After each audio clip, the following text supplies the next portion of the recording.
اللہ کے رسول ایک دن فرماتے ہیں فتح مکہ کے بعد حضور آئے تو مسجد بھری ہوئی تھی. پہلے چند لوگ ہوتے تھے, اب فتح مکہ کے بعد بھر گئی مسجد. حضور تشریف لائے تو صحابہ اٹھ کر کھڑے ہو گئے. حضور نے شان و شوکت دیکھی, مقام دیکھا اللہ کا دیا ہوا تو حضور رونے لگے. نماز مکمل ہوئی تو صحابہ نے عرض کی حضور آج آپ رونے لگے, نماز کے وقت کیا ہوا؟ تو نبی پاک فرمانے لگے مجھے میرے ماں باپ کی یاد آ گئی. فرمایا میرا دل کرتا تھا کاش آج وہ دونوں یا دونوں میں سے ایک ہی موجود ہوتا.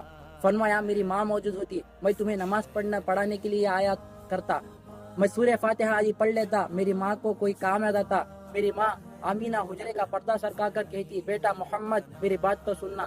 تو فرماتے ہیں مجھے اللہ کی عزت کی قسم میں نماز چھوڑ دیتا, پہلے اپنی ماں کی بات سن کر آتا. امام راضی نے تفصیل کبیر میں حدیث لکھی ہے, ایک شخص پر آخری وقت طاری تھا, نزا کا عالم تھا, لوگ کلمہ پڑھاتے تھے, زبان پر جاری نہیں ہوتا تھا. ان حدیثوں کو روز یاد کیا کرو. ماں باپ آئے تو ان حدیثوں کو ذہن میں لایا کرو. کلمہ اللہ کا ذکر ہے, زبان پر جاری نہیں ہو رہا. تو لوگ نبی پاک کے حضور آئے, فرمایا بندہ مسلمان ہے پر زبان پر کلمہ جاری نہیں ہوتا. حضور نے یہ نہیں فرمایا دیکھو لکنت تو نہیں, کوئی مشکل تو نہیں, کیا مسئلہ ہے, دعا کرتے ہیں. فوراً امام راضی نے لکھا ہے, فوراً نبی پاک نے فرمایا پتہ کرو اس کی ماں زندہ ہے؟ یا رسول اللہ ہے.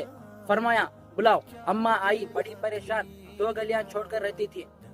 فرمایا کہ تیرا بیٹا ہے؟ ماں نے مصطفیٰ کا چہرہ دیکھا تو رو پڑی, کہنے لگی حضور میرا ہی ہے. فرمایا تو اس سے ناراض ہے؟ کہنے لگی بڑی ناراض ہو, اس نے بڑے ظلم کیے, بڑی زیادتی کیا کی میرے ساتھ. یا رسول اللہ صلی اللہ علیہ وسلم بڑا ستایا.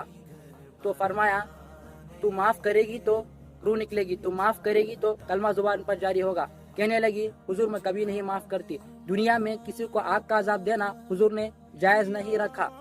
اسلامی صداؤں میں اسے اکثر جگہوں پہ منع فرمایا ہے, لیکن یہاں میرے نبی نے فرمایا لکڑیاں لاؤ, بڑھی کے سامنے لکڑیاں لاؤ, کیا کرنا ہے؟ فرمایا جس کی ماں ہی ناراض ہے مجھے زندہ جلا دوں گا. صحابہ اٹھ کے جانے لگے.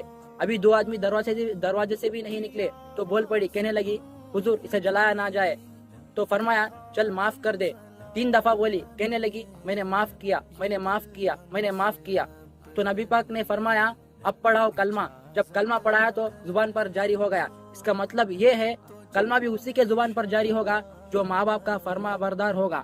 ماں باپ کی طرف دیکھے, ان کا خیال فرمائے. اب اس ویڈیو کو ثواب کی نیت سے آگے ضرور شیئر کریں.